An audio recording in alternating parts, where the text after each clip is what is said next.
Hey guys, welcome to the Silver Report. Today is Tuesday, February 7th, 2017, and gold is currently trading at $1,231. Silver is at $17.72, and let's get right into some of the economic factors that are going to be playing in. We have now a new bubble that is developing in the commercial real estate market.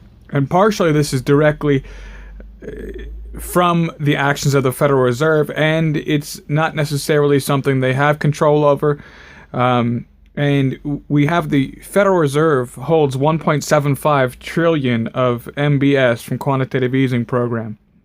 And almost a decade after it all began, the Federal Reserve is finally talking about unwinding its grand experiment in monetary policy. The experiment, by the way, that has taken place upon the American people because the economy affects lives. When it happens, the knock-on effects in the bond market could pose a threat to the U.S. housing recovery. Just how big is hard to quantify. Over the past months, a number of Fed officials have openly discussed the need for central bank to reduce its bond holdings. They're maturing. A lot of them were 10-year bond holdings, and we know that the crisis, a lot of them were purchased up in 2010 and 2008, 2009. So we are approaching by 2018 a big sell-off of bonds that are held by the Federal Reserve. It's amassed as part of an unprecedented quantitative easing during the and after the financial crisis. The talk has prompted some on Wall Street. They're suggesting the Fed will start its drawdown as soon as this year and refocus its attention on its 1.75 trillion stash of mortgage-backed securities. They bought up these toxic mortgages and they are maturing. The Fed also owns treasuries as part of its 4.45 trillion in assets. Its MBS holdings have long been a contentious issue, with some lawmakers criticizing the investments as beyond what's needed to achieve the central bank's mandate. Yet because the Fed is now the biggest source of demand for U.S. government-backed mortgage debt and owns a third of the market, any move is likely to boost costs for home buyers. So what we have is that the Federal Reserve has gone in and purchased all of these toxic mortgages. They have become the number one in demand for U.S. government-backed mortgage debt. So there's an issue with these defaulted mortgages, with this debt in mortgages. The Federal Reserve has gone through and began to purchase these in order to sustain the economy, to keep the bubble going, because we were facing a housing collapse. In the past year alone, the Fed bought $387 billion of mortgage bonds just to maintain its holdings. Getting out of the bond buying business as the economy strengthens could help lift 30-year mortgage rates past 6% within 3 years. Unwinding QE will be a massive and a long-lasting hit for the mortgage market, he said. And so we have the head of the U.S. interest rate strategy at RBC Capital Markets. He expects the Fed to start pacing its investments in the fourth quarter and ultimately dispose of all of its MBS holdings. So unlike treasuries, the Fed rarely owned mortgage-backed securities before the financial crisis. This was something that was fairly new. So releasing them, its impact is going to be very severe. Over the years, its purchase has been key in getting the housing market back on its feet. Along with near zero interest rates, the demand from the Fed reduced the cost of mortgage debt relative to treasuries and encouraged banks to extend more loans to consumers. So because they were over-leveraged on debt, because of the over-purchase of mortgage-backed securities, and there was a bubble that was created, this was not allowed to fully crash and resolve itself. And this is the issue when the government gets involved in trying to manipulate the economy, is that the problem has never healed itself, has never resolved itself. In fact, just the Federal Reserve bought it, which is what we see that's taking place over in the EU. We see that most of the government bonds are held by the central banks. And so really, economies crashes, this crash should have already happened, but it was not allowed to fall. It was not allowed to take place, not allowed to heal itself, which is what we need to go through. It will be painful, but during those times in economic crises, none of the governments want to take responsibility. None of them want to say it happened on my watch. So they kick the can down the road. And the issue is the problem that has been brewing and festering, rather than healing, has become a putrefying sore, and it's beginning to mature and to work its way back into the housing market, rising further despite the fact that we have these interest increases, this inflation increases already striking the U.S. economy, striking the U.S. consumers in particular, the number one sector in our GDP, consumption. And so we have this inflation that is coming and robbing our paychecks out of our pocket. And more than that, now the cost of owning a home is going to go through the roof to a point that is not in step with earnings. We saw that the earnings report, the wage increases, despite the job that were added on to the economy, despite the increase in jobs, we saw that the increase in wages, the wage increases, have not kept up. So people are not getting paid more, but what we're going to see is the prices that are already been on the rise recently for real estate are now going to be skyrocketing. In roughly a 2-year span that ended in 2014, the Fed increased its MBS holdings by about $1 trillion, which it is maintained by reinvesting in maturing debt. Since then, 30-year bonds composed of Fannie Mae-backed mortgages have been about a percent point higher than the average yield for 5 to 10-year treasuries. Data compiled by Bloomberg show that less than the spread during housing boom in 2005 and 2006. Talk of the Fed pulling back from the market has bond dealers anticipating that spreads will widen. Goldman Sachs Group Inc. sees the gap increasing by 0.1% in this year, while strategists from JP Morgan Chase & Co. say that once the Fed actually starts to slow its MBS reinvestments, the spread would widen to at least 0.2 to 0.25 percent points. The biggest buyer is leaving the market. And so this pseudo-economy, this false economy, this security that is manipulated by the Federal Reserve coming in and buying up some of this bad debt, this toxic mortgages, instead of allowing them, the free market, to have the correction that it needed in order to fix and resolve some of these problems, their bubble is bursting. And it's creating a new bubble, said Marty Young, fixed income analyst of Goldman Sachs. The first forecast the central bank will start reducing its holdings in 2018. That's in line with the majority of bond dealers in New York's Fed December survey. The Fed, for its part, has said that it will keep reinvesting until the tightening cycle is well underway, according to language that appeared in every policy statement since 2015. Now, the real issue that we have brewing with this is that a selling off of these bonds, and the Fed has already begun reducing their bond portfolio. It will have the same effect as 2 interest rate hikes upon the economy without the publicity. Mortgage rates have started to rise as the Fed moves to increase short-term borrowing costs. Rates for 30-year home loans surged to an almost 3-year high of 4.32% in December, while rates have edged lower since. They've jumped more than 0.75 of a percentage point in just 4 months. The surge in mortgage rates is already putting a dent in housing demand. And what did we see on this jobs report that everybody was so excited about? Yeah, we added 226,000 jobs, but if you guys were with us in one of our previous shows, we discussed that a lot of those jobs, 80,000 of those 200,000, included jobs in the real estate market, brokers, new home construction, contractors, equipment, supplies, all the chain and the supply chain that is related to those figures is going to be affected because it is not that they've restabilized their system around numbers that were faulty, that were artificially held up. You can't build a house without a solid foundation. When the foundation is weakened and you begin to build, despite if you build a beautiful structure on top, the house will collapse.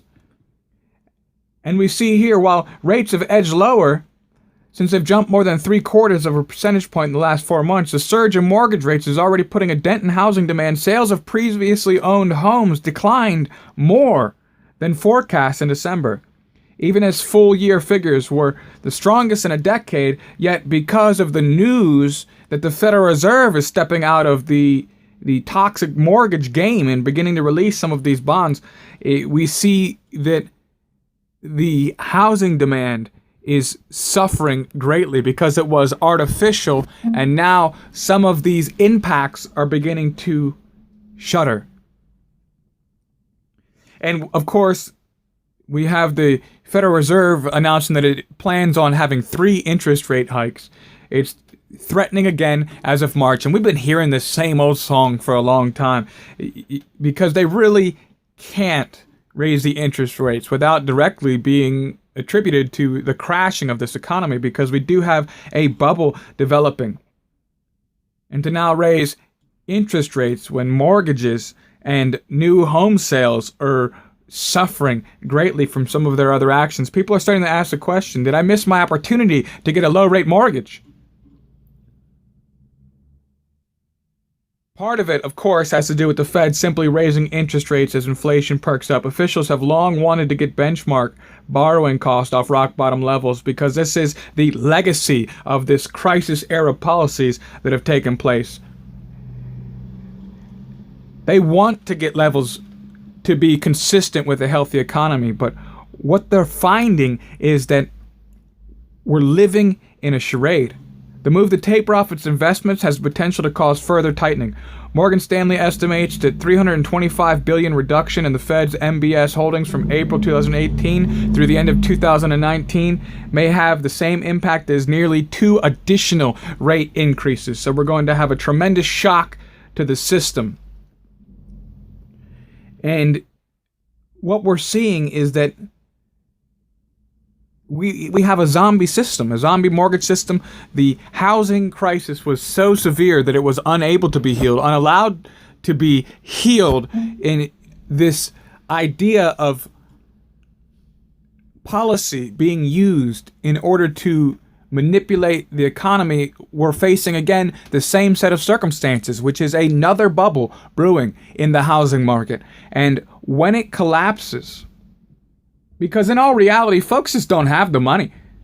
Folks don't have the money. How is demand and the price of housing going to rise up? People will be homeless. We already have homelessness at record levels in the United States, and it's going to get worse. Average daily volume has plunged more than 40% since the crisis. Security industry and financial markets are showing this data.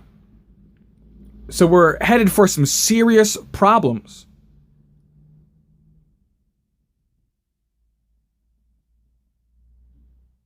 And it's coming to light. Their house of cards is beginning to fall apart because they're finding that they really can't go and take some of the actions that they wanted. That's the problem with telling a lie. When you tell a lie, it always has to be the same story every time you tell it. But when you see some of these problems, Fitch Ratings reported that commercial mortgage delinquencies are expected to increase by as much as 2.4% this year after several years of decline. So as soon as the Fed begins to release its support, take the crutches out, we see that this has not been healed, but the legs are not strong enough to walk, and it begins to fall immediately. The Fed considers the commercial real estate market to include the office, apartment, industrial, and retail sectors. Despite a reported tightening in commercial lending, luxury, condominium, and apartment projects are still popping up in the hottest market in the country. However, in the last year, there have been signs that some developers have recognized the potential for a surplus. In Boston, Simon Property Group put plans for a 52-story condominium project on ice due to a substantial supply of units throughout the city. So because there was an overabundance of housing that was created, this bubble that has been created. And what we're seeing, the real issue that we're facing because of this is that those jobs that were added on the jobs report, they're not real. They're not real, and they're not necessary jobs. They're not lasting, gainful employment. So really the numbers, when you remove all of their fresh coat of paint, are revealing that we are in dire circumstances. A GDP that has only increased by 1.6% and a jobs report that looks dismal with no increasing wages. And so what we see is the breakdown of their facade that things are getting better. And the only steps, since you know this information, is to get out and to prepare now. If you have debt, pay it down, pay it off before the interest increases and layoffs come, and then they come and they take your property and you're homeless waiting for the breadlines. It's better to have a roof on your head waiting in the breadlines than to have no roof in the rain to go soggy to the breadlines, because things are not getting better. And what you need to do now, the best course of action, is to take steps to secure the safety of your family. We had hoped for a bubble-free recovery, but no, we have seen a larger bubble develop within the housing market that is going to cause a greater collapse than what we saw in 2008.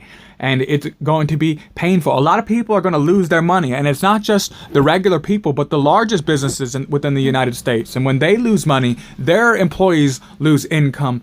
All of that will have a shock to the system that will touch every life in this country. This next drop will be massive. So food, number one priority, and water, fresh water. Someone had left a comment in the comment box. A life straw is cheap and it can filter thousands of gallons of water if you're near fresh water. If you're in the city, maybe think of some strategic relocation to a part where there's going to be less amounts of people and the more abundance of food, or at least the ability to move and travel without being stopped by marauders on the highway. And silver and gold to hedge against this coming crash that is lurking, that is leaning over the edge as we speak. And I thank you guys so much for joining me. If you like the content, be sure to subscribe, like the videos, guys, share the videos. If you agree with this information, leave me a comment in the comment box, anything you think. And I thank you guys all so much for being here and being a part of this channel. And just remember, guys, stay safe. Hey guys, thanks for joining me again. I told you we had something special coming up.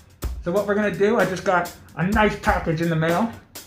Got two brand new 2017 Canadian Maples. Man, I love these coins. What a beautiful coin that is. Oh, I guess you're wondering about the title of the video. That's right. This is Free Silver February, guys. And I figured since the channel's been doing so good and picking up so many subscribers, I thought it was time to give a little something back to my audience. So for every person who subscribed, all you have to do, guys, is comment on 3 different videos the message Free Silver February. And for everybody who types the message Free Silver February in 3 different videos, each 3 videos, you're entered in for a chance to win one of these brand new silver Canadian Maples. Brand new, never touched by human hands. Well, at least since they've been in my possession. Brand new spotless coins. And they're yours, guys. I'll pay shipping. So if you want to partake in the contest, all you gotta do is be subscribed. Type in Free Silver February. I'll make it even sweeter. Every 3 videos you post that comment in, you're entered in. So there's no limit. The only limit is the amount of videos, because it's got to be on 3 separate videos. Alright, and I'll make it even sweeter since the channel's been doing so well, guys. And if you're new to this channel, we talk a little bit about politics, a little bit about the current economic crisis we're facing that they're trying to ignore. It's kind of one of those fake news sites they've been warning you about.